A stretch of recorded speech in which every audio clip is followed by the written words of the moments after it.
Bonjour à toutes et bonjour à tous. J'ai de nouveau le plaisir d'accueillir Nadine Touzeau sur la chaîne La Vérité en Marche. Et on a décidé de vous faire aujourd'hui une petite revue de presse compte tenu de l'actualité. Une fois n'est pas coutume. On voudrait vous faire une revue de presse sur ce qui s'est passé cette dernière semaine. Cette revue de presse s'articulera autour de trois points principaux. Mais d'abord, je vais quand même dire bonjour à Nadine et puis elle va vous saluer et puis je vais vous annoncer les trois points derrière. Bonjour Nadine. Bonjour Sébastien, bonjour à tous, toujours contente de te retrouver ainsi que tous tes auditeurs. Ah bien, moi aussi, ça me fait bien plaisir, je te remercie. Et je trouve que c'est une très bonne idée que tu as eue, effectivement, de changer un peu de format. On avait prévu une autre vidéo, mais on s'est dit un petit peu à la dernière minute, compte tenu des événements, qu'on allait faire cette petite revue de presse, parce qu'on avait envie de passer ce message, finalement, pour ceux qui résistent à cette période de manipulation à grande échelle.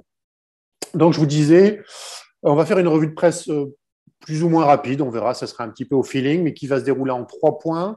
Le premier point, ce sera un vibrant hommage au professeur Luc Montagnier et bien sûr à tous ceux qui l'ont soutenu et également son entourage, évidemment, et tous les résistants qui vont dans ce sens. Ensuite, on fera une petite analyse du profilage de l'accueil du président Macron par le président Poutine, donc en fonction des éléments que nous disposons, bien sûr. Donc, comment s'est déroulé finalement cet accueil et qu'est-ce que ça relève finalement sur le profilage des deux personnages. Et dans un troisième point, on abordera le cas du rassemblement des droits de l'homme et de Monsieur Argilier qui se présente comme le sauveur et qui tense un petit peu, apparemment, selon dans sa dernière vidéo, qui tense la dissidence qui ne veut pas se réunir autour de ce personnage. Alors, commençons tout de suite par ce vibrant hommage pour le professeur Luc Montagnier. Je vais te laisser la parole et puis, comme à notre habitude, voilà, je partagerai, j'échangerai avec toi en fonction de ce que ça m'inspire sur le moment. Alors, oui, je voulais parler du professeur Montagnier déjà parce que c'est vrai que j'ai un petit peu de mal à le croire qu'il soit disparu. Il y a quelque chose en moi qui a du mal à s'ancrer. Je ne sais pas l'expliquer ou peut-être parce que les choses ne se sont pas vraiment mises en place suite à l'annonce de sa mort qui a été faite, je crois, en premier par François de mémoire pour un média. Et j'ai eu un peu de mal, il y a eu des allers-retours, et c'est un fake, c'est pas un fake, c'est ceci, c'est cela. Et certains disent qu'il se retrouve, je ne sais où, avec je ne sais quelle personne disparue, qui ça paraît un petit peu loufoque cette histoire-là, mais il est possible en effet que, avec tout ce qui se passe aujourd'hui, on ne sait plus du tout à quoi s'attendre, sur qui est encore vivant, qui n'est pas encore vivant. Il y a des choses qui peuvent tout à fait être plausibles pour protéger, parce qu'il voulait quand même intervenir auprès de Rainer Fulmich pour faire valoir lui aussi sa voix pour le peuple, pour retrouver notre liberté et pour toute cette corruption que l'on connaît maintenant depuis à minima 2 ans. Euh, c'est vrai qu'il mérite largement un hommage, que de toute façon qu'il soit décédé ou vivant, ou qu'importe, c'est un homme qui de toute façon restera éternel, qui mérite un vibrant hommage de par son profil. Un homme extrêmement, plutôt intègre, droit, quelqu'un qui n'avait pas tendance à se laisser aller, quelqu'un qui ne pouvait pas s'inscrire dans un schéma de ce qui se passe depuis 2 ans, qui a été adulé et subitement traité de tous les noms, comme toutes les personnes qui veulent dire des vérités, mais c'est comme ça depuis des années en France. Hein. J'aurais tendance à dire bienvenue au club. Et surtout, je pense que c'était un énorme passionné de ce qu'il voulait faire, de ce qu'il pouvait faire, et toujours dans la recherche de pouvoir se dire à un moment donné, je vais trouver encore l'autre solution ou l'autre chose, d'aller toujours plus loin dans sa pugnacité, dans son envie de creuser les choses, et puis très dans le détail. Faut que ça fonctionne, il faut que ce soit bien, il faut que ce soit précis, il faut que ce soit propre. C'est l'image que moi, il me donne dans son profil. Et quand j'entends la presse, enfin pas la presse plus exactement, la presse l'a critiqué d'après ce que j'ai vu passer certaines choses.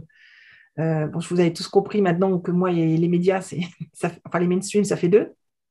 Mais je vais passer des trucs sur VK où qu'apparemment la presse n'a pas été suffisamment à la hauteur du personnage face à son décès.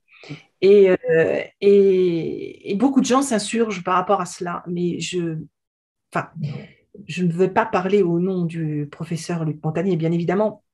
mais je pense qu'il n'en a cure en fait de ce genre de choses parce que il n'a pas besoin d'avoir des hommages ou quoi que ce soit venant de la boue, venant de gens qui l'ont critiqué, qui n'ont pas compris la valeur de cet homme, comme celle de plein d'autres chercheurs ou même d'autres personnes sans être forcément dans la recherche, qui n'ont pas suffisamment mis en valeur et ainsi de suite. Donc, avoir des hommages de personnes qui sont extrêmement négatives, qui l'ont cassé, qui l'ont critiqué, qui sont corrompues, c'est tout l'opposé de ce qu'était ce professeur. Donc, je doute fort, sincèrement, qu'il aurait voulu cela, parce que ce n'est pas le genre d'homme qui s'associe avec quelque chose qui ne lui correspond pas du tout. Et donc, quand vous demandez tous, je lis tous, pas forcément tous, mais quand énormément de personnes disent ça n'est pas normal qu'il n'ait pas eu téléhommage, c'est pas normal que ce soit l'État ou les médias n'aient pas fait ceci et cela, mais on ne mélange pas les genres. On ne mélange pas les genres. Et je suis même étonnée que vous osiez le demander parce que comment on peut accoquiner cela à un univers qui n'est plus le nôtre? Ou alors êtes-vous vraiment éveillé? C'est là où je ne comprends pas. C'est que, je veux dire, des gens qui sont bien comme nous tous, avons-nous besoin du regard des autres dans la reconnaissance de ces gens qui nous font du mal, qui nous détruisent, qui sont négatifs, qui comprennent rien à ce qui se passe, enfin, s'ils comprennent parce qu'ils y touchent de l'argent pour dire n'importe quoi, mais qui font tout pour nous détruire, et vous voulez qu'on se mélange avec ces personnes-là en attendant qu'ils nous reconnaissent, qu'ils soient capables de dire oh, il faut un vibrant hommage au professeur Luc Montagnier, mais je pense que c'est notre amour pour lui qui sera le vibrant hommage. Je pense qu'il n'y a que ça, parce que c'est le nôtre qui l'attend, mais pas de ces gens-là. Et je pense que c'est ce genre d'hommage, à mon sens, qu'il faut plus faire, c'est de parler de lui, de ses recherches restant éternelles. Cet homme restera éternel. Prix Nobel, alors bon, après le Nobel, c'est un peu comme les prix littéraires, il y a à boire et à manger, mais on ne va certainement pas lui retirer cela. Je pense qu'il y a beaucoup de chercheurs qui mériteraient un prix Nobel qui ne l'ont pas eu aussi. On ne va pas lui retirer ça. Toujours est-il, il reste brillant, il restera brillant et performant et un grand homme et qui n'a pas besoin d'être sali par des personnes qui de toute façon, n'en ont rien à faire de lui. C'est très juste, effectivement. Je pense que tous ceux qui le critiquent dans les médias, tous ceux qui finalement remettent en question un petit peu sa carrière, alors que, je vais dire, à l'instar un peu du professeur Raoult, qu'on a traité de charlatan et qui nous aide encore de nos jours à sa mesure et à pas feutrer, j'imagine, parce que bon, il a bien conscience de ce qu'il affronte. C'est vrai que le professeur Montagnier a eu une carrière exceptionnelle, beaucoup de médailles, beaucoup de titres. Il a enseigné partout dans le monde. C'était quelqu'un d'iconoclaste, alors il rentrait pas finalement peut-être dans les critères des scientifiques traditionnels. Et comme tu disais très justement, c'est un peu finalement son caractère un peu original, ce caractère qui l'a fait sortir des sentiers battus, qui a permis notamment d'avoir ce prix Nobel. Et ça fait, je crois, une dizaine d'années maintenant, effectivement, qu'il est qu'il a été mis au banc un petit peu de la science. Parce que de mémoire, il avait fait un livre sur la mémoire de l'eau.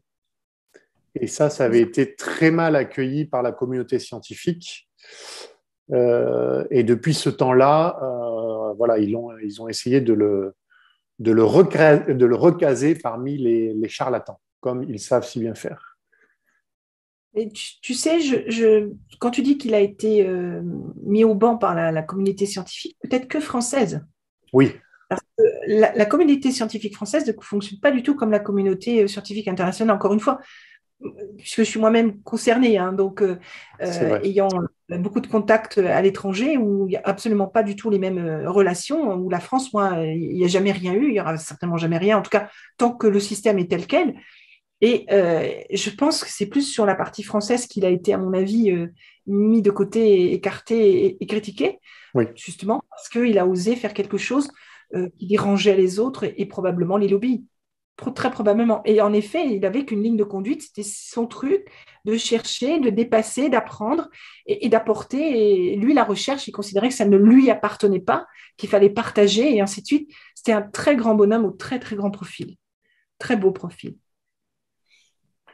C'est vrai, ben, merci beaucoup pour ce descriptif de ce profil de Monsieur Montagnier qui restera effectivement quelqu'un avec une intelligence vive, éclairée, qui sait sortir des sentiers battus. Et c'est ce qui est important justement dans la recherche, dans la science. Je crois que c'est le professeur Raoult d'ailleurs qui le soulignait lorsqu'il a fait un court hommage sur Sud Radio.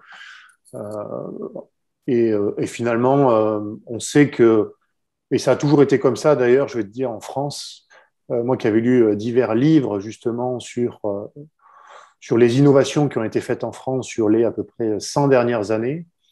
Et sur les 100 dernières années, on retrouve, et surtout dans le milieu de la science, on retrouve toujours le même schéma du pouvoir public qui empêche des innovations d'émerger parce qu'elles nuisent, comme tu disais très justement, à des lobbies existants. Et la France, en matière de sciences et de santé et de médecine, est malheureusement un des pays les plus, on pourrait presque dire, corrompus en la matière, en ce sens qu'ils ne veulent pas justement qu'il y ait de bonnes innovations d'intérêt général qui sortent parce qu'elles nuisent justement à quelques intérêts privés. Lors d'une des conférences scientifiques que j'ai faites, parce que j'ai souvent été invitée en tant que... Enfin, vu que j'ai été toute seule à créer des travaux de recherche dans mon domaine dans le monde, donc je suis très souvent sollicitée dans des conférences scientifiques et souvent en keynote speaker. Donc, c'est un peu le conférencier un petit peu à part du sujet qui est la thématique de la conférence internationale de l'objet. Et ça me rappelle d'une qui était autour de toutes les pathologies cardiaques et cancérologie de mémoire. Je ne sais plus exactement le thème, où on m'avait invité et moi je me disais, mais pourquoi vous voulez que je vienne? C'est pas du tout mon domaine, moi c'est les sciences du comportement. Il m'a dit, oui, mais venez en keynote speaker parce que nous, vos recherches nous intéressent et on voudrait que vous nous en parliez. Alors, donc c'est là où, comme j'ai développé plusieurs théories scientifiques, je les laisse choisir sur quoi ils veulent que je parle. C'est soit la globalité, soit certaines théories. Et puis, je monte ma conférence là-dessus.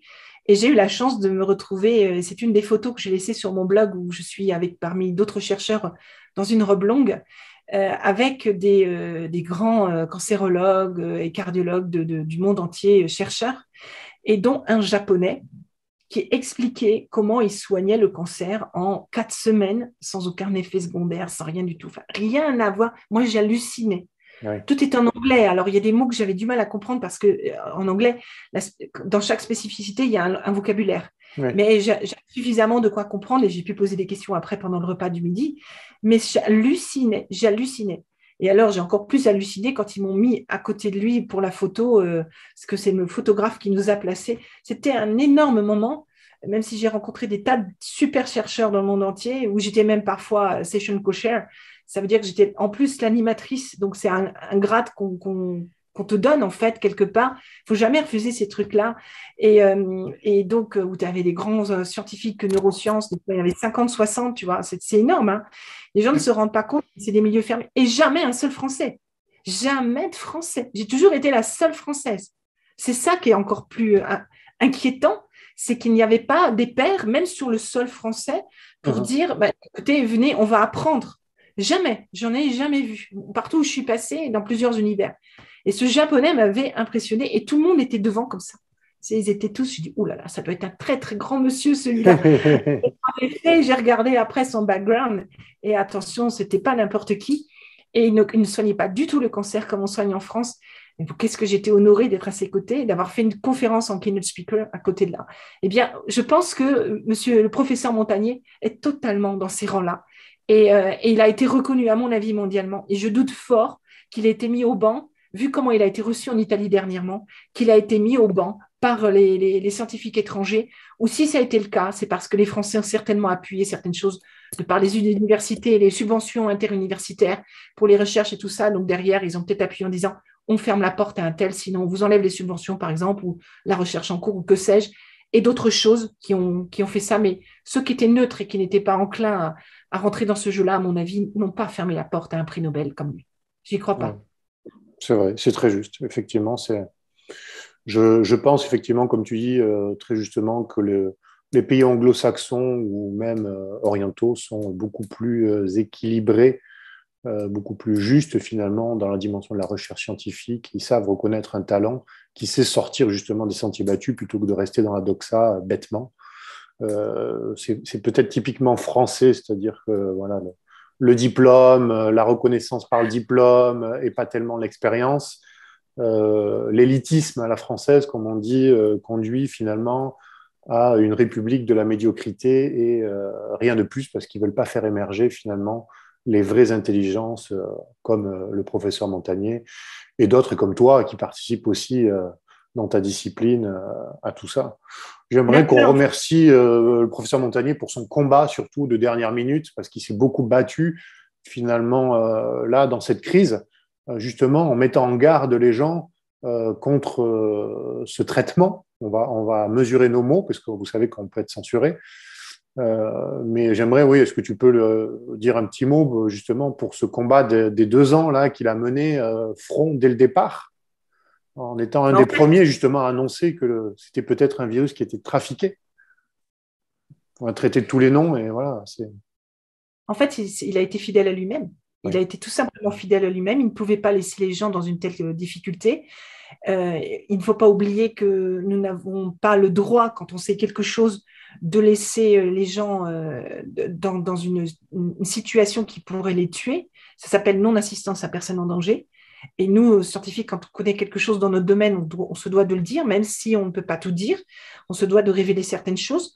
Lui, fort de son prix Nobel, il pouvait s'autoriser à en dire plus que les autres. Pour autant, ça lui a coûté ce que l'on sait.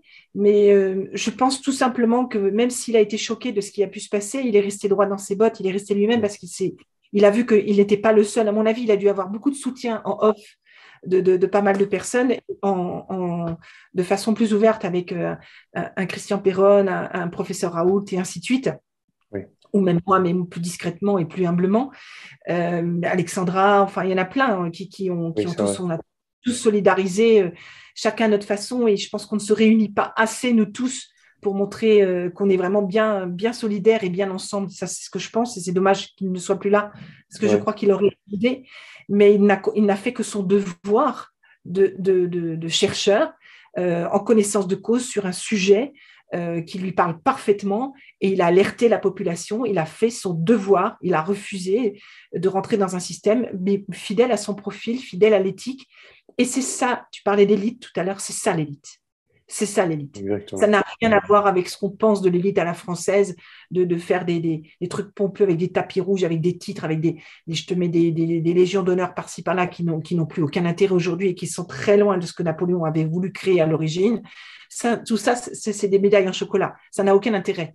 L'élite, c'est de rester soi, de rester droit et de suivre cette ligne de conduite et de faire en sorte que l'on avise quand c'est nécessaire en fonction de ce que l'on peut faire, qui de droit. Ça fait partie de l'élite. Et c'est cette reconnaissance-là qu'on a partout. Et en restant humble, et en faisant juste notre devoir. Juste notre devoir. Moi, je le fais dans mon domaine, d'autres le font dans leur domaine. Et c'est ça qui est important. C'est pas que je reproche, mais ce que je trouve dommage, c'est qu'on ne se réunit pas assez pour pouvoir déjà montrer qu'on est vraiment une force unie, premièrement. Et deuxièmement, je pense que ça aiderait tout le monde, toutes ces personnes qui souffrent aujourd'hui. C'est très juste, effectivement, je suis d'accord. On ne se réunit pas assez, on n'est pas encore assez soudés. Il y a encore des petites guerres de chapelle entre les différents résistants, on pourrait dire. Alors que l'objectif, c'est le même pour tout le monde, c'est changer de modèle, retrouver d'abord ses libertés, puis changer de modèle de société pour avoir quelque chose de plus équilibré, de beaucoup plus juste, de beaucoup plus sain finalement que ce dans quoi certains, je dirais presque décérébrés, veulent nous amener. En tout cas, je pense que tous les deux, voilà, on souhaitait partager ce message pour le professeur Montagnier, tous ceux qui relaient sa parole, ses proches, bien sûr. On voudrait... pense à sa famille, bien sûr. Très forte pensée à sa famille, mais quelle fierté pour la famille aussi. Quelle fierté, exactement. Et un jour, je ne doute pas qu'il sera, en plus de tous ces titres, vraiment reconnu pleinement et entièrement, finalement, pour tout ce qu'il a fait aussi pendant cette crise. Certainement. Je le souhaite de tout cœur pour lui, en tout cas. Bon, ben, écoute, je pense que on a fait le, j'allais dire on a fait le job. C'est pas la bonne expression, mais Ouais, non, non, non. c'est ça. Je pense que c'était important pour lui et Mais moi, je voulais faire partager cette vision de, de, de, de ne pas mélanger les genres. En tout cas, je, je suis, euh, je suis presque choquée d'avoir lu tous ces gens qui prétendent être éveillés, de dire, mais l'État devrait faire quelque chose pour lui, mais la presse mainstream devrait faire quelque chose pour lui. Mais bien sûr que non. C'est non, non, non, on ne mélange pas les genres. Et surtout pas avec un grand homme comme ça. Certainement pas. je suis bien d'accord. Je suis bien, bien d'accord. Et d'ailleurs, c'est une remarque qui a été partagée sur un chat sur lequel je suis et qui disait très justement qu'ils ne peuvent pas lui faire un vrai hommage. C'est pas de moi, donc hein, c'est une personne qui dit ça, tout simplement parce que ça serait reconnaître que dans cette crise, il y avait une forme de crédibilité dans sa parole. Et comme ils sont dans le mensonge, ça serait à moitié avoué que finalement qu'ils mentent depuis le départ. Et donc, ça les mettrait un peu en porte-à-faux. Et je trouve que Je suis c'est pas quand tout même à un peu fait d'accord. juste. Non? Ben moi, je suis pas d'accord. Moi, je ne suis pas d'accord. Je veux dire pourquoi? Parce que c'est quand même le prix Nobel et c'est quand Ah même oui. quelqu'un qui, juste les 2 dernières années où ils l'ont vraiment scudé, entre guillemets. C'est juste ces 2 dernières années liées à la crise. Mais ils peuvent très bien dire quelque chose comme ah, bah, le prix Nobel, professeur Luc Montagnier, est décédé et de fait, bon, bah, on peut lui rendre un certain hommage, mais bon, à la fin de sa vie, en gros, on va lui mettre Alzheimer ou je ne sais quoi sur le dos pour dire que c'était un complotiste, donc il a dévié, on va dire Oui, ça comme voilà. ça. Il était Tu vois? sénile, on va dire. Voilà, il est devenu sénile, voilà, quelque chose Oui, comme ça, où il a été embrigadé, ou qu'importe, mais tu vois, c'est totalement jouable, c'est absolument jouable. Et ils ne sont pas obligés, dans ce cas-là, de valider la reconnaissance oui, qui sont trompés, et ainsi de suite. Donc, je ne suis pas du tout d'accord avec ça. Ils ne peuvent pas reconnaître s'ils validaient l'entièreté de sa vie, mais s'ils justifiaient que, bon, bah, en effet, pendant une certaine période, il y a eu ceci et cela, et c'est quand même un prix Nobel, mais bon, à la fin, il a dérivé. Je parle du message mainstream ou de tout cela. bien Là, sûr. ça colle, ça match. Et c'est peut-être ce qu'ils ont fait, parce que j'ai vu quelques articles qui sont pas très gentils, pas des titres, j'ai regardé que les titres, hein, et qui Oui. s'étaient pas l'air très gentils. Donc, je pense que c'est ce qu'ils ont fait. Oui, c'est ce qu'ils ont fait déjà à peu près, on va dire. Il n'y a pas eu d'hommage vraiment sincère, vibrant, comme ce qu'il aurait mérité quand on voit que Johnny Hallyday a eu un hommage On l'attendait. flamboyant, alors que lui, qui a été beaucoup plus précieux finalement, alors pour le divertissement, dans une société de spectacle, c'est normal en même temps. Alors, j'ai rien contre Johnny Hallyday, hein. Ah, moi Je veux dire, aussi. c'est pas. Moi, je veux dire, il participe à la culture, peu importe laquelle, mais je trouve que ça serait beaucoup plus intelligent. Finalement, un pays montrerait voilà, finalement la fierté de ses chercheurs en faisant un vrai hommage à un professeur comme lui. En France, il n'y a pas de chercheurs reconnus véritablement, sauf des Non, chercheurs qui sont pour les lobbies et donc la cabale. Et Johnny exactement. faisait partie de la cabale. C'était un très mauvais personnage. Il y a des gens qui l'adulent et ainsi de suite, mais s'ils savaient vraiment qui il était en termes de profil, ça n'a rien à voir avec la vérité. Et quand il y a eu Oui, ce scandale où son épouse a été lynchée de toutes parts, vous ne savez pas ce qu'elle a enduré. Vous ne savez pas ce qu'elle a enduré, cette femme. Et croyez-moi, elle en a vu des vertes et des pas mûres par ce type-là qu'elle aimait plus que tout. Et c'était un monstre, Johnny Hallyday.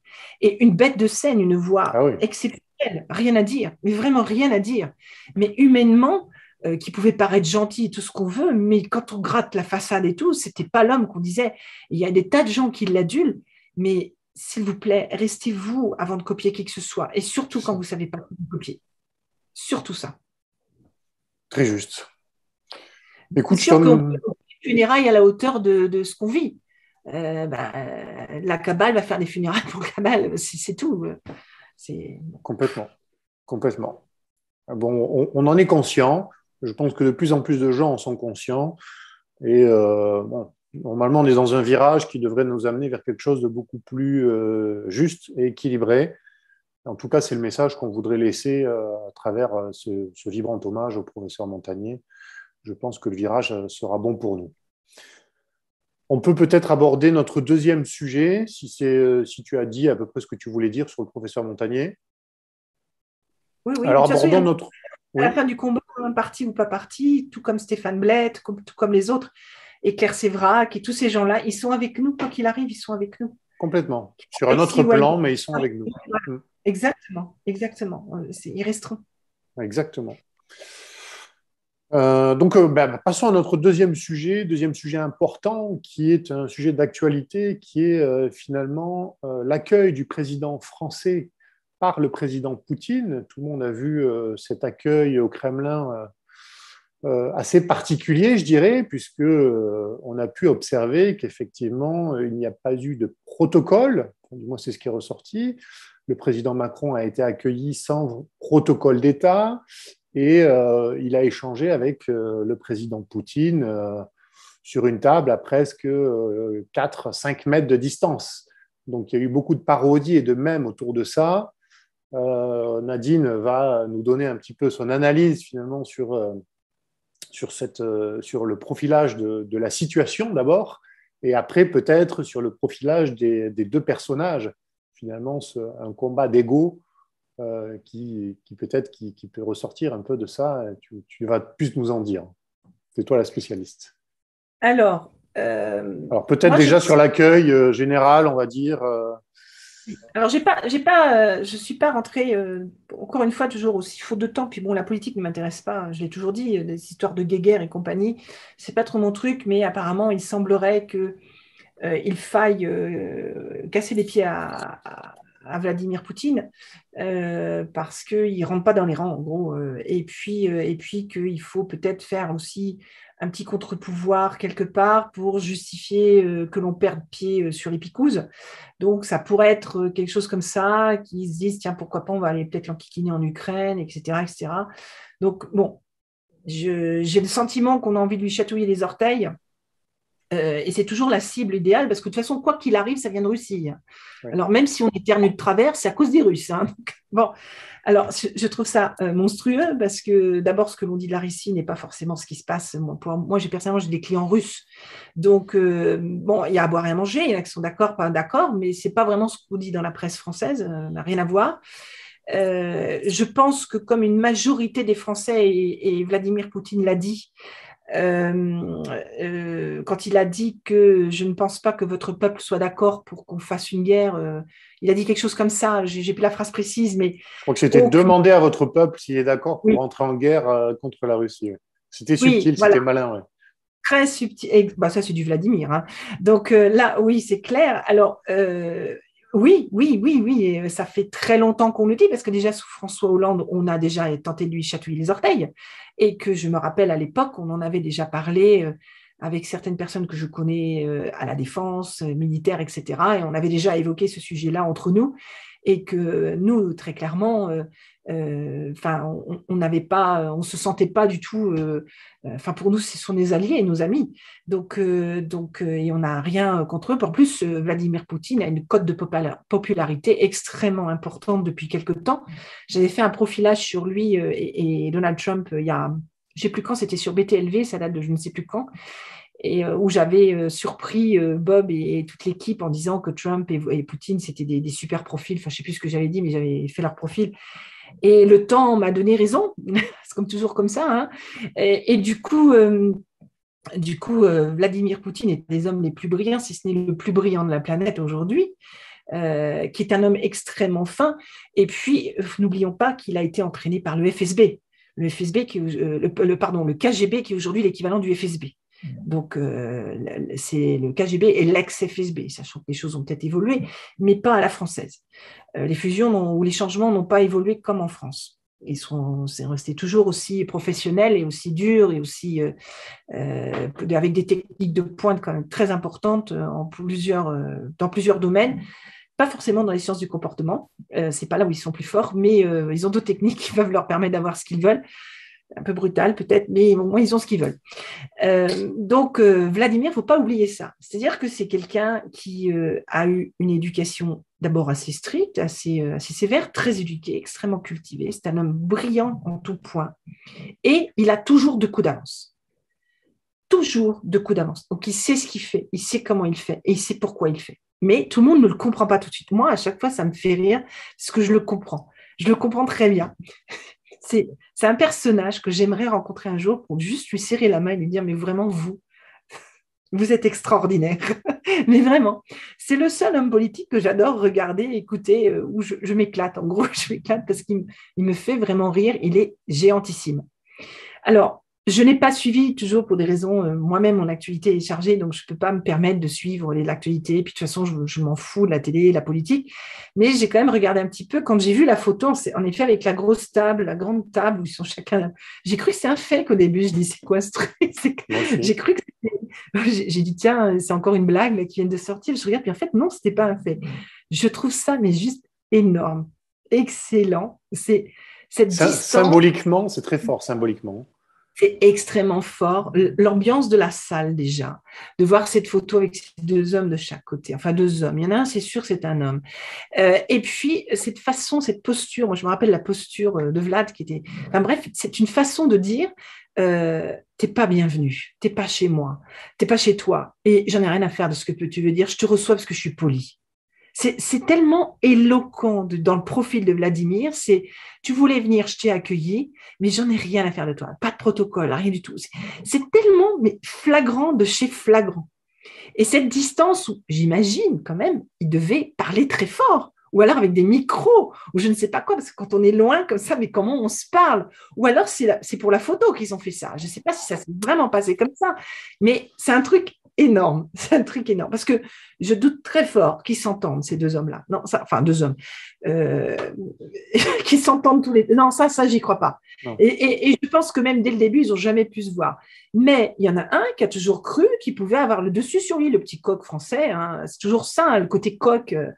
On a un symbole qui veut bien dire ce que ça veut dire. Hein. On a quand même le seul animal qui est capable de chanter les deux pieds dans la mouise.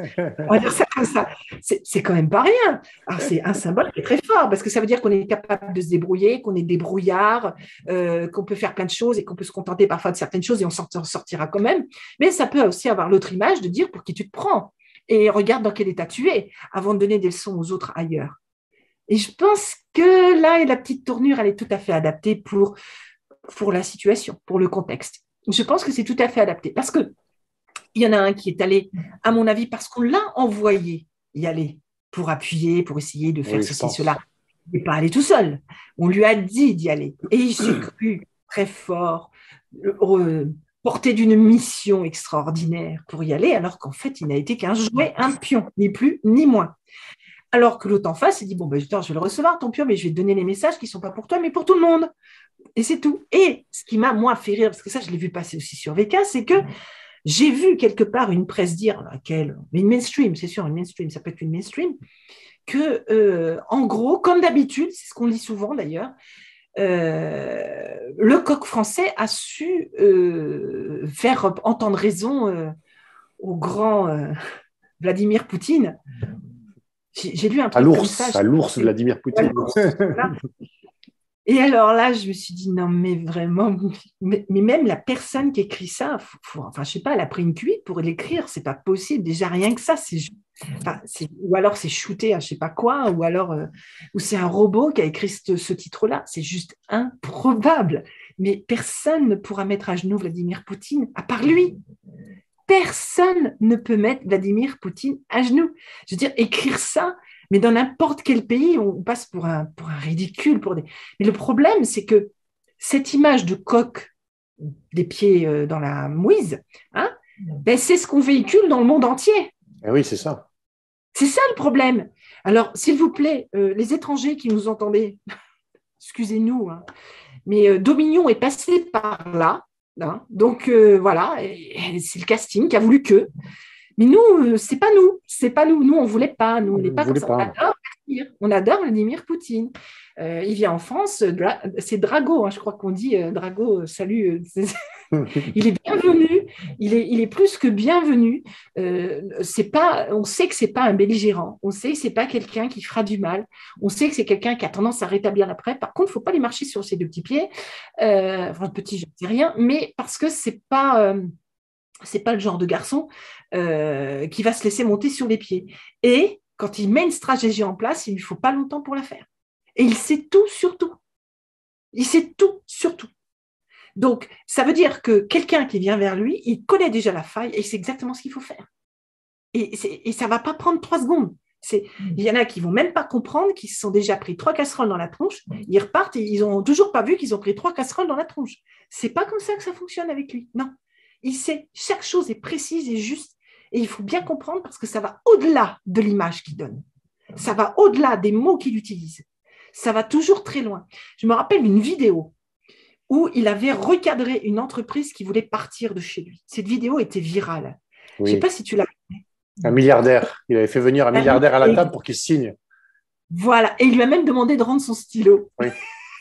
Énorme, énorme. C'est là que tu signes, tout de suite. Il était tout seul, le garçon. Oui. Et les autres tiraient une tête. Mais ils tiraient une tête. Mais c'était...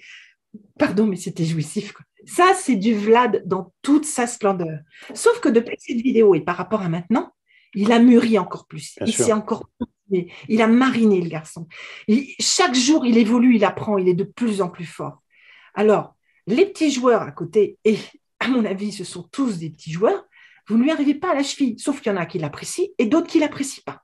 C'est ça. Et il sait montrer quand il n'apprécie pas, parce qu'il ne doit rien à personne, ce qui n'est pas le cas dans l'autre sens. C'est un monstre, ce monsieur-là. Et on a la chance de l'avoir en ce moment. On a la chance de l'avoir, cet homme-là. Et personne ne le détrônera, sauf lui. C'est lui qui décide. C'est lui qui fera. Donc, oui. À côté ce que notre représentation française, qui est une représentation d'image, hein, parce que ça ne représente pas la France et les Français, hein, soit très clair, a fait, c'est un coup de poker commandité par un ensemble de personnes pour, soi-disant, ramener la paix en Ukraine. Et je ne suis pas sûre que l'Ukraine se porte si mal que ça. Si on ne manipule pas les gens, ça devrait bien se passer. Bien sûr.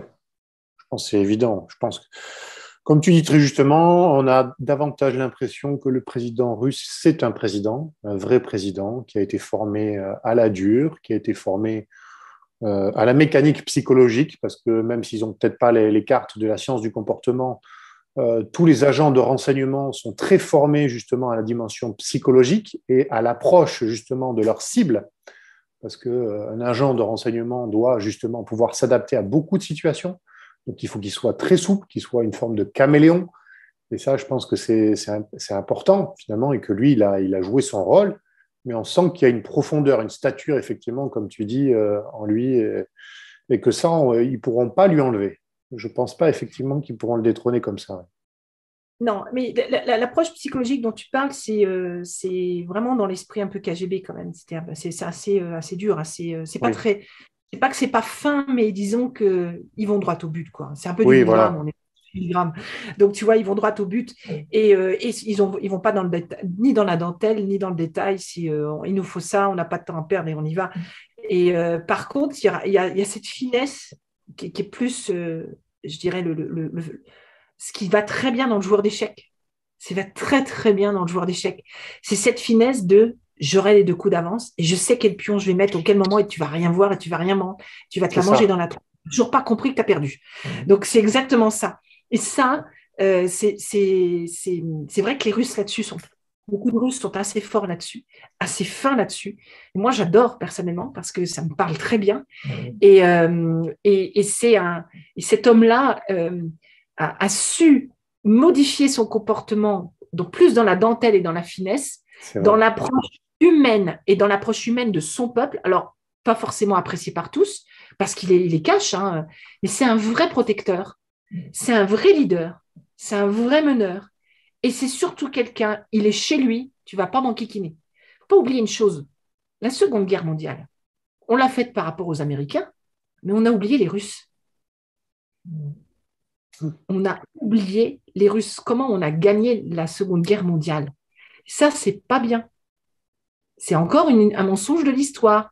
Renseignez-vous tous, regardez tous. Et sans les Russes, on n'aurait pas non plus gagné. Et ça, il serait temps de remettre une pendule à l'heure. Il ne faut pas oublier qu'ils ont eu des sacrés dirigeants. Alors, dont un qui a trahi Napoléon Alexandre Ier et qui a changé complètement de comportement quand il y a eu cette trahison avec Napoléon. Il est resté tsar, mais il a complètement changé de comportement parce qu'il a été manipulé pour faire ça. Et qu'à mon avis, ça n'a pas dû lui plaire en tant que Russe de devoir faire ça et de se rendre compte de la supercherie. Mais il y a eu des non-Russes comme Catherine la Grande. C'était quand même pareil, Catherine la Grande, c'était une Allemande. faut voir ce qu'elle a fait aussi. Et la Russie peut être fière de ça. Et la Russie sait être fière de ça.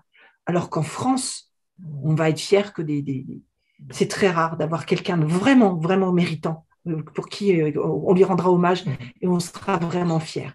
Et de toute façon, on ne dirige que par la médiocrité, que ce soit dans les entreprises ou n'importe quoi.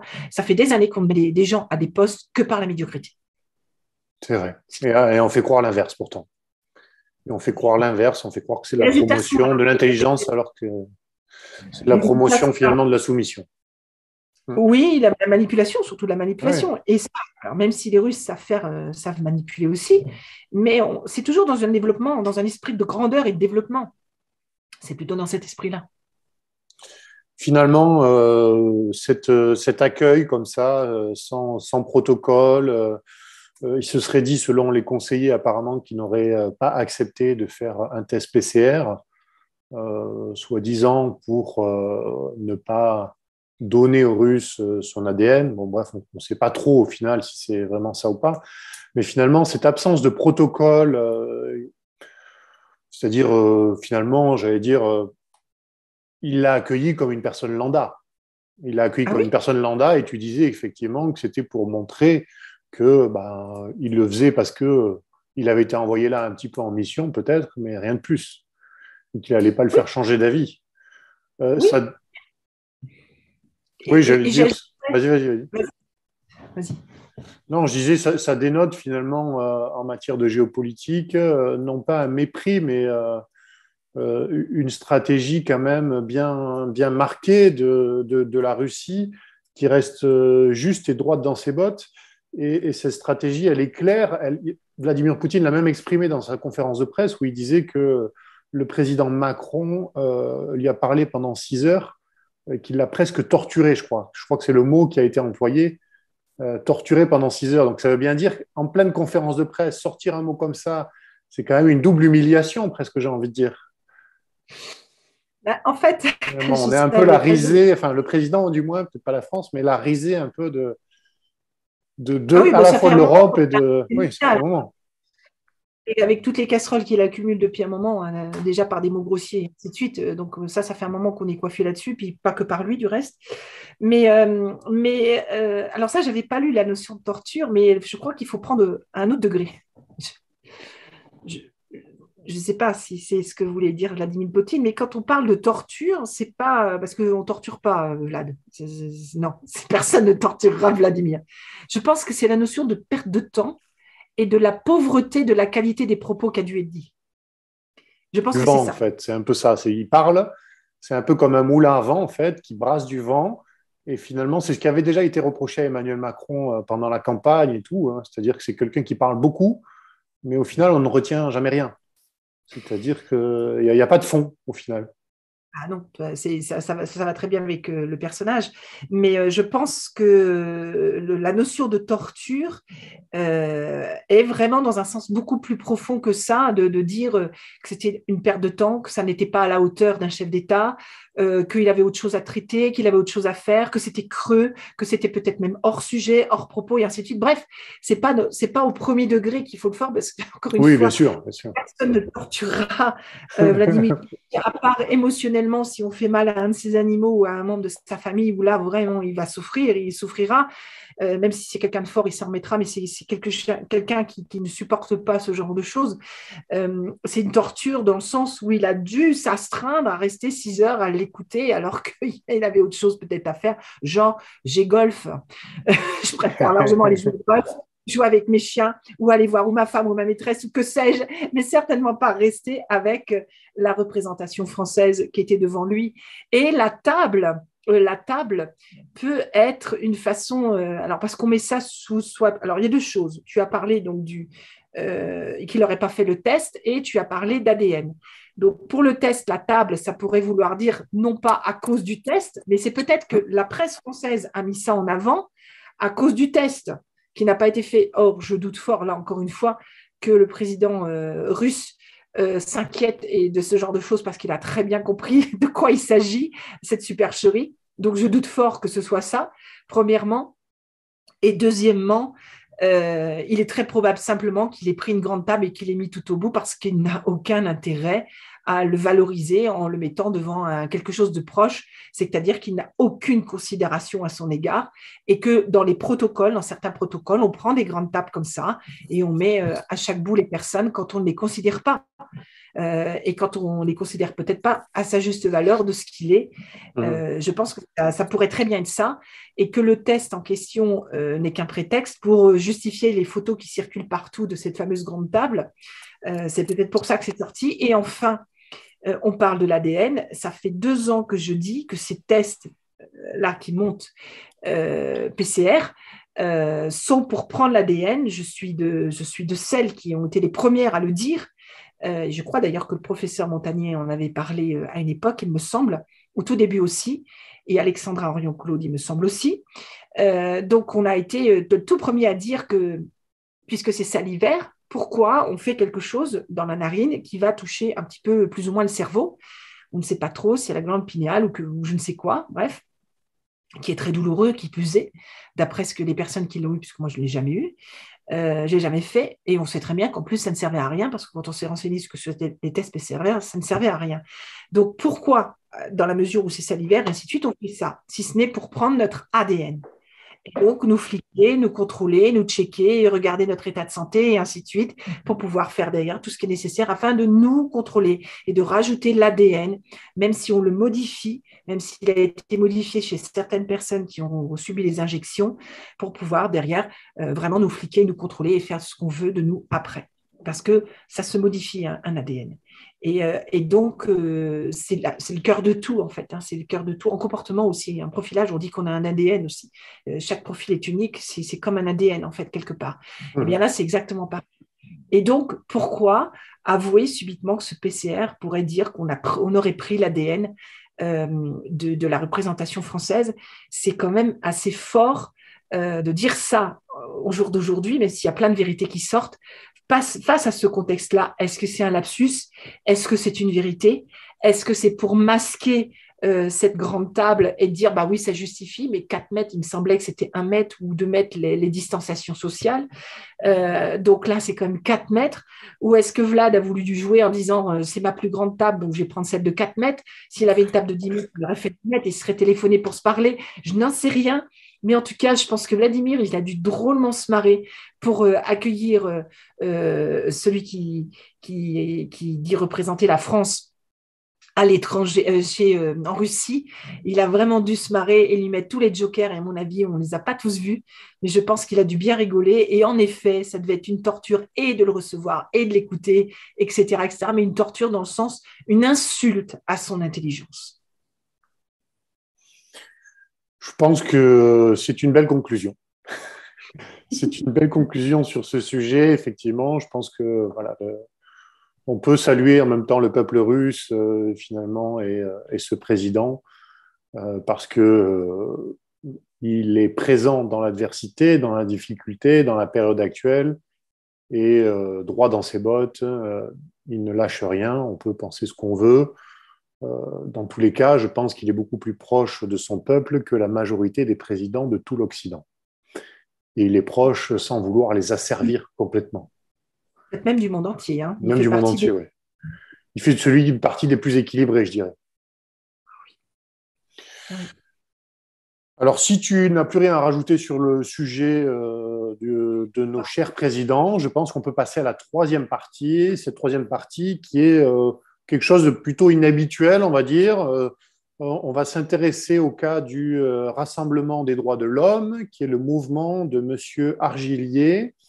Honnêtement, que je ne connaissais pas trop avant de préparer un petit peu notre échange, notre revue de presse.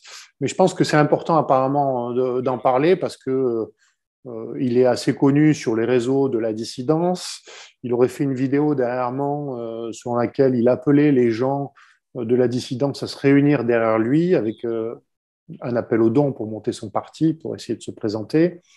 On ne sait pas ce que ça cache derrière ou autre. Il veut se présenter en sauveur, en se qualifiant de milliardaire, d'ancien milliardaire, et détenant apparemment une base de données importante qui pourrait faire tomber ce qu'il appelle le deep state, l'état profond.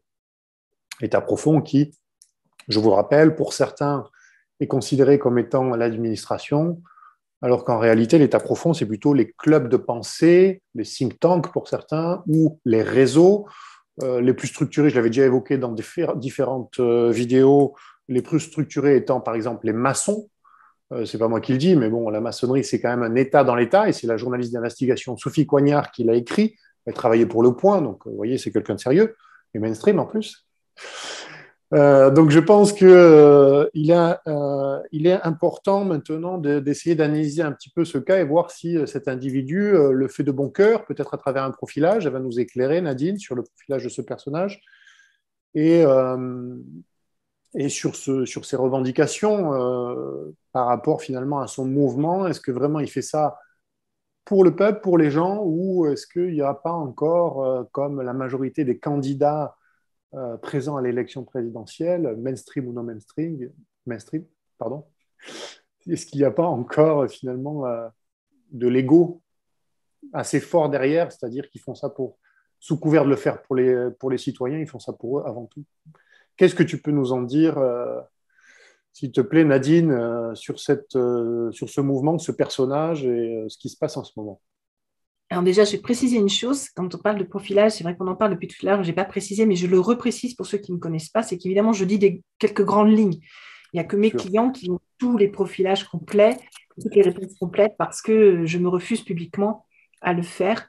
Et je fais une analyse globale et générale, mais bien évidemment, je dis les grandes lignes et les mots sont précis. J'ai entendu parler de ce monsieur Argilier lorsque j'ai fait une interview, mais je ne sais plus pour qui. Il venait juste de sortir et ça devenait le gros mouvement à la mode, ça devenait le truc à la mode, je sais pas, ça fait peut-être 6 mois, un an, j'en sais rien, qui tombait en plein dans la période toujours pareil de ce que l'on vit, mais où on était dans cette mouvance où les gens pensaient que ça allait pouvoir se libérer assez rapidement et ainsi de suite, alors que non, parce que même quand on va s'en sortir, il va falloir nettoyer, hein, parce que il y a beaucoup de gens aujourd'hui qui retournent leur veste, mais il va falloir quand même nettoyer le terrain, hein, donc, parce qu'il il va rester encore beaucoup d'ennemis, et ça peut durer 10 à 20 ans. Hein de nettoyer. Donc, ça ne va pas durer quelques années. Il faudra être très prudent. Et, du coup, je ne connaissais pas, moi non plus, je ne le connaissais pas du tout. Je vois sa photo. Donc, pour rappel, je profile sur image très rapidement. Et j'ai vu que c'est pas un mauvais profil, c'est pas un mauvais personnage, mais je pense c'est qu'un homme qui est extrêmement lobby. Donc déjà, rien que ça suffit à résumer le tout et donner des réponses. Et que ce lobby-là en question, c'est un lobbyiste, disons, qui, à mon avis, a été appuyé par un ensemble de personnes derrière lui puissantes pour lui dire que ce serait bien que tu prennes une place en France. Alors, est-ce que c'est pour être proche du peuple ou est-ce que c'est pour manipuler le peuple? Là, j'avoue, je ne sais pas trop. Mais toujours est-il, c'est que c'est pas dans la sincérité de ce qui est présent de dire qu'il est proche du peuple. Moi, je ne le crois pas. Est-il milliardaire ou pas? C'est son droit, c'est son choix. Il a travaillé dur ou pas, ou je sais pas. Mais en tout cas, quelqu'un qui travaille proche de personnes politiques, tel qu'il le dit, en général, ça n'est pas pour l'euro symbolique. Et souvent, ce sont des montants qui sont très importants. On n'a qu'à voir avec l'affaire McKinsey qui est sortie il n'y a pas longtemps. Non, je dis ça, j'ai rien. Et ça marche comme ça. Ça ne marche que comme ça dans ces univers-là. Ou alors, il connaît en effet un certain nombre de personnes politiques, mais n'a jamais vraiment travaillé pour eux, ou en tout cas sur que des petites affaires, ce qui est, à mon avis, peut-être plus probable, parce qu'en général, ces lobbyistes sont extrêmement discrets. Ce sont des gens qui se mettent très rarement en avant ou qui se cachent derrière des grands noms pour pouvoir faire ce qu'il y a à faire et qui a peut-être une volonté de vouloir sortir la France de ce marasme. Ça n'est pas exclu qu'il ait des opinions politiques et des idées politiques que beaucoup de Français partagent et qu'il pourrait mettre en avant pour jouer sa carte d'être un homme politique candidaciable, voire présidentiable et devenir même président. Ça n'est pas du tout exclu, je le vois tout à fait dans cette optique-là, mais plus dans une notion de se dire j'ai une carte à jouer parce que des potes derrière m'ont dit que j'avais une carte à jouer en gros, et qu'on va t'appuyer, on va te financer, etc. Et qu'il est très probable qu'il ait eu malgré tout les financements ou qu'il aurait les financements, mais que de l'autre côté, il cherche quand même des financements auprès des personnes qui veulent, qui comptent, enfin, qui tiennent à lui pour devenir le représentant de notre pays. et qui n'a, pour moi, à mes yeux, il n'a aucune image de représentant de notre pays. Il n'a pas la stature de pouvoir sortir le pays de ces difficultés-là, premièrement, et deuxièmement, encore moins, celle de la redresser. Je ne connais aucun profil dans les candidats actuels que j'ai vu passer, plus ou moins connus ou connus, je n'en connais aucun qui a le profil de sortir le pays de cette situation et de le remettre. Il nous faut un Vladimir Poutine, hein, il nous faut un Vlad, ça c'est clair. Il nous faut quelqu'un comme ça, peut-être à la française, à l'esprit français, ouais. Mais il nous faut quelqu'un comme ça ou un président de type brésilien, quelqu'un comme ça qu'il nous faudrait. Et tu parlais de données, il a des données, il a des datas. Qu'est-ce qu'il attend pour les mettre sur la table? S'il les a dans ce cas-là, qu'est-ce qu'il attend? C'est quoi le problème? S'il ne veut pas le faire lui, son nom, il les envoie à quelqu'un pour le faire. Il y a des gens qui mettent leur vie en jeu aujourd'hui pour dire des vérités. Il y en a qui le font depuis des années, il y en a qui sont morts. Je le répète dans certaines vidéos, mais il faut quand même intégrer cela. C'est quand même pas rien. Donc, pourquoi lui, il ne le fait pas dans ce cas-là? Pourquoi il ne le fait pas? C'est quoi son problème puisqu'il est connu et protégé par tout un tas de politiques? Ça devrait être encore plus facile pour lui que pour les autres. Pourquoi il ne le fait pas?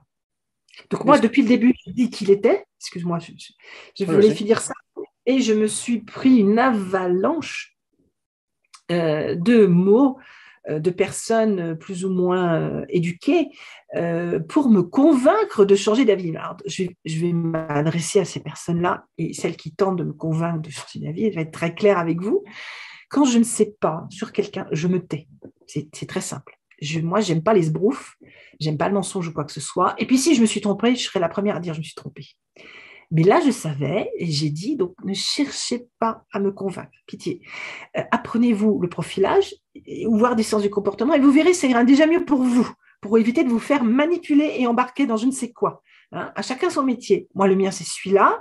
Vous n'êtes pas obligé de comprendre comment je travaille, de savoir comment je travaille, mais j'ai suffisamment traîné mes guêtres et de réputation et de background derrière moi pour valider tout ce que j'ai dit. Et ça se prouve, il y a plein de vidéos arriérées, il y a plein de trucs qu'on trouve et tout ce que j'ai dit est arrivé jusqu'à présent. Et je ne suis pas voyante, je suis beaucoup plus précise que des voyants, je sais exactement précisément, je sais quel type de comportement il faut avoir, comment il faut modifier, comment il faut ceci, comment il faut cela, enfin modifier son comportement pour obtenir quelque chose des uns et des autres. Je suis extrêmement précise, hein, je suis capable de dire des gens que je n'ai jamais vus jusqu'à le type de vêtements qu'ils peuvent porter, quel endroit ils sont, à quelle heure, quel type d'endroit ils fréquentent, quel sport, quel métier, etc., etc. Hein, je le fais, je peux dire une photo, je peux faire 10 pages sur une photo.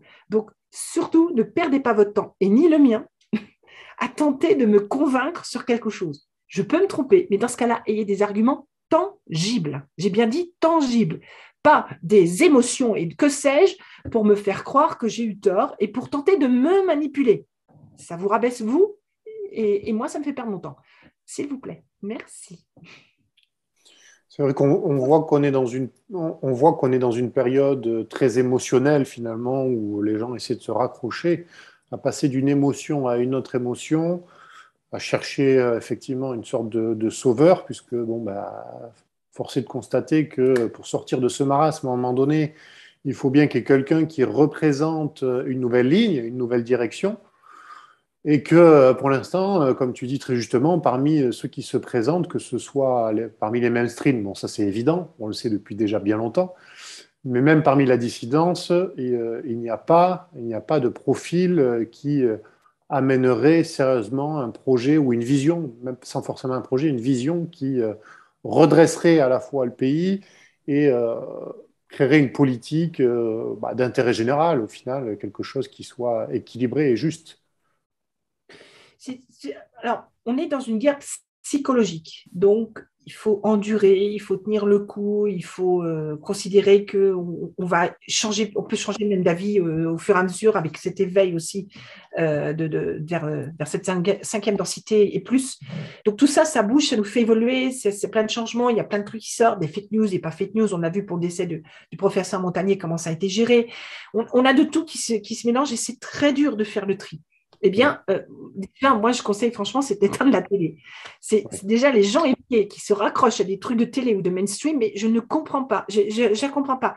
Vous donnez de l'énergie à ces gens-là alors que vous dites les combattre. Je ne comprends pas. Je ne comprendrai jamais. C'est un truc, pour moi, ce n'est pas congruent, comme on dit dans notre métier. Ensuite, il y a la capacité à accepter et à endurer cette longueur psychologique de maltraitance humaine, et pas que humaine, mais enfin surtout humaine. C'est long, c'est fatigant, c'est usant, c'est tout ce qu'on veut. Et puis il y a ceux qui combattent par les tas de problèmes que les familles rencontrent. Moi, je le vois par rapport à mes clients, entre ceux qui sont injectés, ceux qui ne sont pas injectés, ceux qui sont d'accord, ceux qui ne sont pas d'accord. C'est super complexe, on est d'accord. Tout ça, je l'entends très bien. Mais justement, protégez-vous. Arrêtez de vous mettre dans des trucs où vous pensez qu'il y aura un sauveur. Le sauveur, c'est vous pour vous. Ça, c'est tant quand vous êtes bien centré, etc. Quand vous travaillez bien sur vous, vous êtes aligné, et ainsi de suite, ça se passera bien pour vous. Ça se passera bien. Même si vous n'avez pas les réponses, surtout, ce n'est pas très grave d'avoir une réponse. C'est bon, ben, ça rentre, ça sort, je mets ça dans un coin, je verrai après, je sais pas, etc. Mais restez centré sur vous. Le vrai sauveur, c'est vous. Après, je pense qu'on va voir quelqu'un arriver qui va sortir du lot. Je sais pas qui, quoi, comment, qui existe peut-être déjà. Parce que je dis, bon, voilà, comme je ne vois pas justement, donc je ne sais pas, mais qui va sortir du lot et qui va vraiment prouver, et vous allez le sentir, on va tous le sentir, c'est lui ou c'est elle, et qui va vraiment faire quelque chose pour notre pays, qui va juste voilà, combattre. Il faut quelqu'un de terrain, il ne faut pas quelqu'un de politique. Et quelqu'un de terrain, c'est pas forcément quelqu'un de militaire, parce qu'il faut quand même voir ce qui se passe au niveau de l'armée et des forces de l'ordre. On n'a qu'à voir déjà ce qu'il y a dans les rues. Alors attention, il y en a des très bons et il y en a des pas bons, parce qu'il y en a qui travaillent pour tel système, celui qu'on combat, nous, et puis il y a ceux qui sont pour le système, mais qui peuvent rien faire, contre le système, mais qui peuvent rien faire. Et puis il y a ceux qui suivent le mouvement. Il y a de tout. C'est pas forcément quelqu'un de type militaire ou force de l'ordre qui va sortir du lot et nous sortir de là. Il ne faut pas croire que parce qu'ils ont ce niveau, on va dire, défense, que parce que c'est la défense, ils vont nous défendre. Il ne faut pas faire d'amalgame, non. Ça peut très bien être un chef d'entreprise, ça peut très bien être un agriculteur, ça peut très bien être un médecin. Ça peut être. Je disais dans Hold Up, dans une émission d'Hold Up, le professeur Perrol, moi je le vois très bien ministre. Ce gars-là, vous lui mettez un truc dans les mains, il va vous faire un truc d'enfer, mais d'enfer. Ça va être nickel chrome, ça va être réglé. Je l'avais dit dans Hold Up, ça. Et ça, voilà. Ça, déjà, lui, on sait qu'on peut le mettre. Lui, c'est clair. Dans tout ce que je vois aujourd'hui, lui, c'est une position claire de ministre pour rééquilibrer toute la partie sanitaire et santé, santé globalement. Voilà, ça, c'est le mot que je cherchais. Ça va être d'équerre et rapide. Ça, alors là, puis c'est propre, impeccable. Mais après, pour celui qui va diriger ce professeur Perrin, si j'espère qu'il sera pris, ou un autre, il faut un autre leader, mais qui n'est pas, à mon sens, issu de ce système et qui est détaché de ce système-là. C'est ça. Ça sera quelqu'un et qui sera fort, qui sera puissant, on ne va pas pénétrer dans cette personne-là, on ne va pas le déstabiliser, on ne va pas le déstructurer. Et c'est quelqu'un qui va penser plus à son pays qu'à lui-même. Il ne va pas penser à l'argent, à la belle voiture ou je ne sais pas quoi, ou j'en sais rien, et puis à son image et ainsi de suite, mais qui va vraiment penser au peuple et qui sera très humain. Mais pas forcément quelqu'un qui aura fait l'armée ou qui sera militaire ou qui sera issu de je ne sais quelle organisation de défense ou de sécurité. Non, moi, je ne le vois pas vraiment de ce domaine-là. Parce que ces univers-là sont aussi corrompus.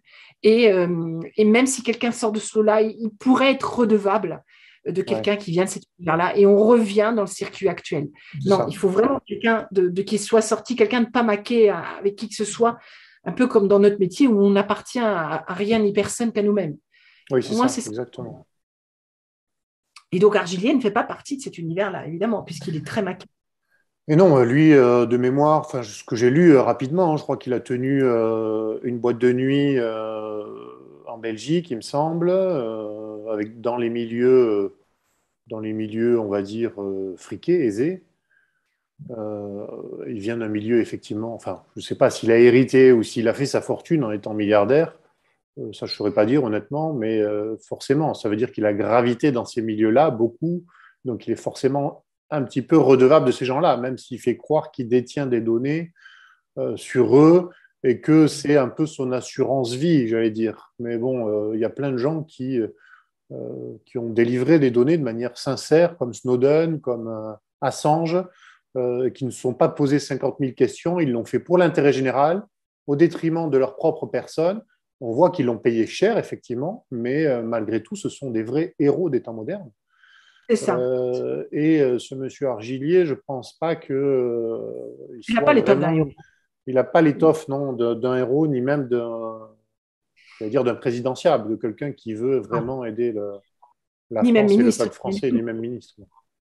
Par contre, le fait qu'il ait eu une vie avant, il peut s'en être lavé. Il y a plein de gens qui peuvent Oui, avoir des vies d'avant, qui s'en sont lavés parce qu'ils ont évolué, éveillé. Ça, là-dessus, il ne faut pas trop la jouer à la c'est vrai. Marie-Antoinette, entre guillemets. Il faut être prudent parce qu'on a fait avec ce qu'on avait, tous, autant qu'on est, Tous, et oui, qu'on c'est évolue vrai. en fonction d'eux. On a le droit de dire qu'on est nettoyé, mais il faut le prouver. Par contre, il faut montrer par nos résultats, encore une fois, et ainsi de suite. Et je pense sincèrement, c'est ce qu'il a fait. Dans son profil, je le ressens. Je pense Complètement. sincèrement qu'il l'a fait, mais malgré tout, il peut encore avoir des liens. Et je sais, je sens, je n'ai pas de preuves, mais qu'il a encore des liens avec certaines personnes qui l'ont lui aussi poussé.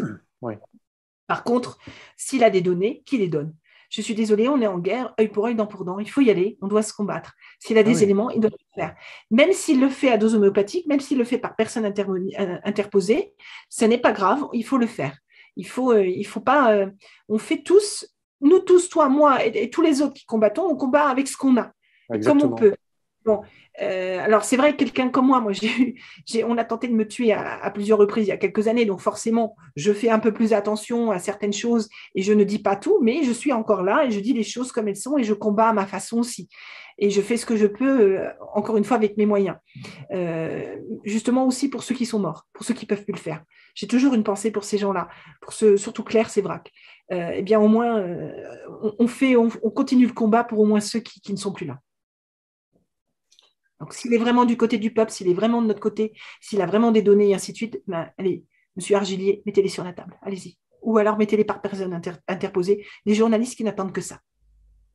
Oui, il y en a, bien sûr, qui n'attendent que ça. Il reste quand même quelques journalistes un peu honnêtes qui sont soit encore un peu en marge j'allais dire, du sérail, du mainstream, soit qui sont complètement sortis, mais il y en a quand même qui sont prêts à faire sortir des choses, hein.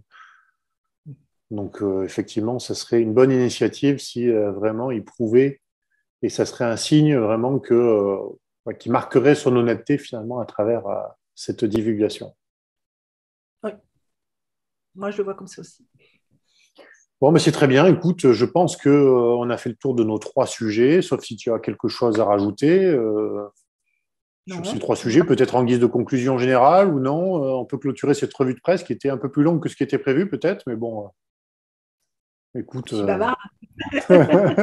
mais c'était avec plaisir, hein, tu sais. Bah, c'est Ça me- partagé, c'est vrai qu'on échange sur plein de choses. Donc, non, en conclusion, je dirais simplement pour le fil conducteur de ces trois sujets serait d'être prudent sur ce que l'on voudrait pour les autres, en fait, de ne pas déjà se mettre, de ne pas faire pour les autres, en fait, de rester soi et de considérer que les autres puissent penser et fonctionner autrement et de ne pas, en gros, tailler des costards aux autres Aux personnes autres, oui. de dire, voilà, là, il aurait fallu ceci, là, il aurait fallu... J'aurais tendance à dire, écoutez, de quoi je me mêle et prenons les choses comme elles sont et essayons plutôt de comprendre qui sont ces personnes-là et d'analyser les choses en fonction de ce qu'elles sont vraiment, Hum, de se faire une opinion par rapport à ça qui sera peut-être pas juste, mais d'accepter qu'elle ne soit pas comme la mouvance dit. Tout le monde hum. dit ça, alors je pense pareil.